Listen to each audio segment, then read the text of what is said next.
23 ఏళ్ల కిలాడీ లేడీ అనురాధ పాస్వాన్ 7 నెలల్లో 25 మందిని పెళ్లి చేసుకుంది. మరి పెళ్లి చేసుకున్న వాళ్ళంతా ఫ్రెషా కాదో తెలియదు కానీ లేట్ మ్యారేజ్ కుర్రాళ్ళు. ఈ కిలాడీ లేడీ మంచి ఫ్యామిలీ ఉమెన్ లా నటిస్తూ కటింగ్ ఇస్తుంది, పెళ్లి చేసుకుంటుంది. శోభన నుంచి అత్తమామల వరకు అందరి ముందు పతివ్రతలా నటించేస్తుంది. కానీ ఆ తర్వాతే విశ్వరూపం 3 చూపిస్తుంది. అసలే ఆలస్యంగా పెళ్లి చేసుకుని ఎంతో సంతోషంలో ఉన్న ఆయా యువకులు అలాగే కుటుంబాలను మొత్తానికే సర్వనాశనం చేసేస్తుంది అనురాధ. పుట్టింది పెరిగింది యూపీలోని మహారాజ్ గంజ్ లో. సరిగ్గా ఏడాది క్రితం భర్తతో కాపురం చేయలేను అని ఏకంగా ఇంట్లో నుంచి పారిపోయింది. ఆ తర్వాత ఓ వ్యక్తి ట్రైన్లో పరిచయం కావడంతో అతనితో కలిసి భోపాల్కు చేరుకుంది అనురాధ. భోపాల్కు వచ్చిన అనురాధకు ఆమె లవర్ ఓ ఐడియా చెప్పాడు. నువ్వు పెళ్లి కూతురుగా నటిస్తే చాలు, మనం లక్షలు సంపాదించవచ్చు. నీకు 3-4 రోజుల పాటు పెళ్లి వారింట్లో విఐపి ట్రీట్మెంట్ కూడా ఉంటుంది. కొత్త పెళ్లి కొడుకులతో ఎంజాయ్ చేయొచ్చు, మహారాణిలా బ్రతకొచ్చు. కానీ 3 రోజుల తర్వాత నమ్మించి 4వ రోజు మొత్తం సర్దుకొని వచ్చేయాలని చెప్పారు. అందుకు అనురాధ సరేనంది. అందుకోసం భోపాల్ నుంచి రాజస్థాన్లోని సవాయ్ మధోపూర్కి వచ్చింది ఈ గ్యాంగ్. అక్కడ పెళ్లి కాని ముసలి ఎంగు పెళ్లి కొడుకు ఎవరు దొరుకుతారా అని పప్పు మీనా అనే వ్యక్తి వెతకడం మొదలు పెట్టాడు. మరీ ముఖ్యంగా వ్యాపారం చేసుకునే కుర్రాళ్ళను చూశాడు. అలాంటి వాళ్లతో మాటలు కలిపేవాడు పప్పు మీనా.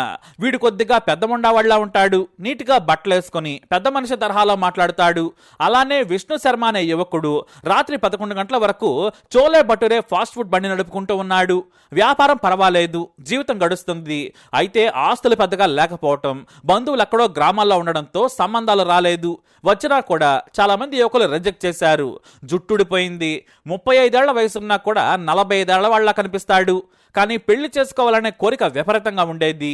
ఆ సమయంలోనే ఈ పప్పు మీనాకు విష్ణు బండి కనిపించింది. అతని బండి దగ్గర వరుసగా 3 రోజుల పాటు చోలే భటూరి తిన్నాడు. ఆ తర్వాత మాట కలిపాడు. పెళ్లి గురించి ప్రస్తావన తీశాడు పప్పు. ఆ సమయంలోనే నాకింకా పెళ్లి కాలేదు, వయసు దాటిపోతుందని చెప్పాడు. దీంతో మంచి బకరా దొరికాడనుకున్నాడు పప్పు మీనా. నాకు తెలిసిన అమ్మాయి ఉంది, ఆమెను పెళ్లి కొప్పిస్తాను, కట్నమేమీ ఇచ్చుకోలేరు, కానీ మీరే 2 లక్షలు అదనంగా ఇవ్వాలని చెప్పాడు పప్పు మీనా. ఆ మాట వినగానే సరే అన్నాడు విష్ణు. 2 రోజుల తర్వాత పెళ్లి చూపులు ఏర్పాటు చేశాడు. ఓ జంటను పరిచయం చేశాడు. ఈమె పేరు అనురాధ. తల్లిదండ్రులు చనిపోయారు. ఈ అన్నావదనలే పెంచి పెద్ద చేశారు. కానీ డబ్బులు లేక పెళ్లి చేయలేదని నమ్మించాడు. ఈ విష్ణు అసలే పెళ్లి కాక ఏడుస్తూ ఉన్నాడు. ఎవరో ఒకరిని పెళ్లి చేసుకోవాలి, తనకు ఓ కుటుంబం ఉండాలనుకున్నాడు. నేను చూసుకుంటానని చెప్పాడు విష్ణు. అయితే పెళ్లి చేయాలంటే బంగారం కావాలి, మా దగ్గరేమో లేదు. కనీసం పెళ్లి కూతురికి బంగారు నగలు బట్టలు కావాలి కదా, ఎంతో కొంత లేనిదే ఎలా పెళ్లి చేసుకుంటుందని చెప్పాడు. దీంతో మా ఇంట్లో నగలున్నాయి, మా అమ్మ నగలున్నాయి, బంగారు గొలుసు సహా ఉంగరం తాను చేయిస్తానని చెప్పాడు. సరిగ్గా వారం రోజుల్లో పెళ్లి ఫిక్స్ చేసేశారు. ఏప్రిల్ 19న పెళ్లి ఘనంగా జరిగింది. కాకపోతే అమ్మాయి వైపు బంధువులు ఎవ్వరూ లేరు.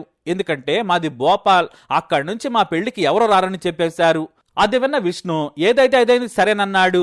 ఇక కొత్తగా పెళ్లైన విష్ణు ఈ కిలాడీ లేడీని బలంగా నమ్మేశాడు. అయితే ఇక్కడే విష్ణు కూడా ఆమెకు షాక్ ఇచ్చాడు. పెళ్లైన 3వ రోజే శోభన ముహూర్తం పెట్టారు. ఇక అన్నీ కుదిరాక మోసం చేసి నగలు దోచుకుని పారిపోవాలనేది అనురాధ ప్లాన్. కానీ ఇక్కడ అసలే లేట్ మ్యారేజ్ కావడంతో ఏకంగా నిద్రలేని రాత్రులు గడుపుతున్నాడు పెళ్లి కొడుకు. భార్యను ఎంతో ప్రేమగా చూసుకుంటున్నాడు. వ్యాపారం కూడా వదిలేశాడు. భార్య అనురాధ తోక పట్టుకుని తిరుగుతూ ఉన్నాడు. మరోవైపేమో అనురాధ వచ్చేస్తే ఆమెతో కలిసి రాష్ట్రం దాటాలని రోజు ఆమె కాల్ కోసం వెయిట్ చేయటం మొదలు పెట్టారు ఆ గ్యాంగ్. ఓ యువకుడు బైక్ తో వారి ఇంటి దగ్గరే కాపు కాస్తూ ఉండేవాడు. కానీ ఎంతకీ ఫోన్ వచ్చేది కాదు.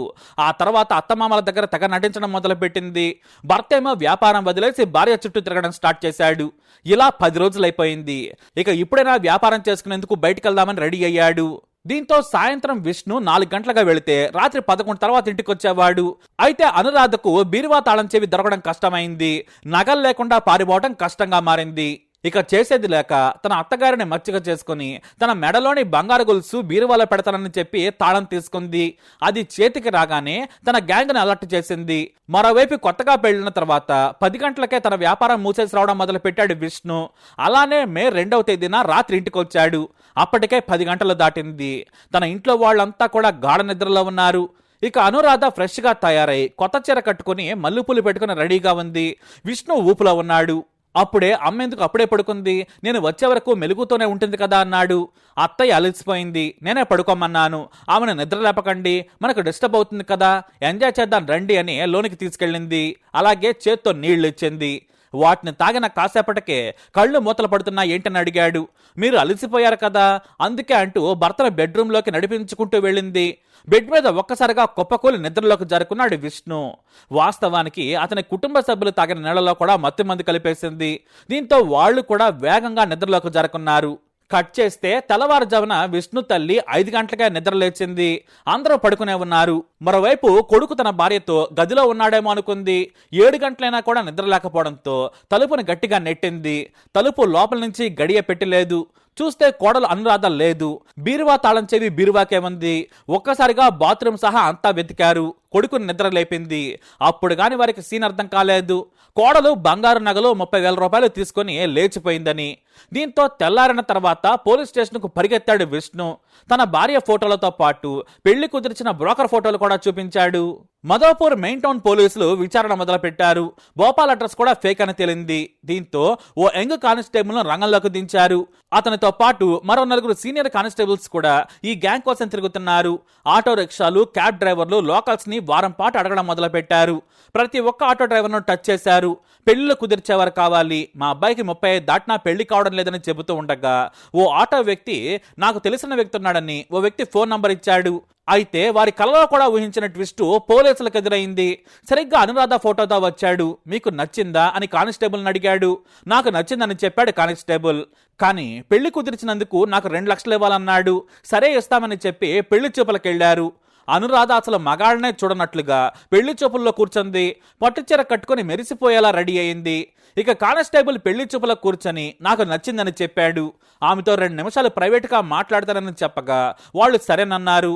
కాసేపు అనురాధతో మాట్లాడి నువ్వు నాకు బాగా నచ్చావని చెప్పాడు. బంగారం 5 తులాలు పెళ్లిలో వేస్తామని ఒప్పుకున్నారు. అందరూ టీ తాగి వెళ్లిపోయారు. గంట సేపటి తర్వాత లోకల్ పోలీసులతో కలిసి వచ్చారు రాజస్థాన్ పోలీసులు. వచ్చి రాగానే అనురాధ ఇంటిపై దాడి చేసి ఆమె ఇంట్లో ఉన్న 2 యువకులను కూడా అరెస్ట్ చేశారు. ఆ తర్వాత రాజస్థాన్ తీసుకొచ్చి తొక్క తీశారు. మొత్తం విచారణ చేయగా 25 మందిని పెళ్లి చేసుకున్న అనురాధ దాదాపుగా 70 తులాల బంగారం ఎత్తుకొచ్చేసింది.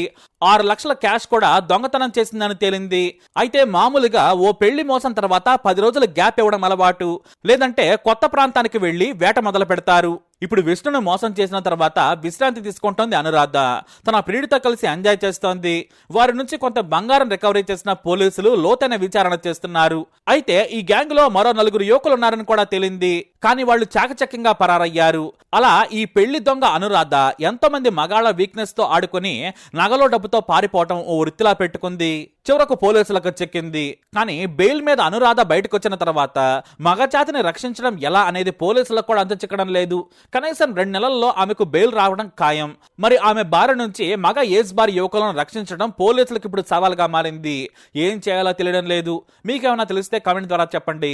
ఈ వీడియో అప్డేట్స్ కోసం మై ఛానల్ ఫాలో అవ్వండి. తప్పకుండా సబ్స్క్రైబ్ చేసుకోండి.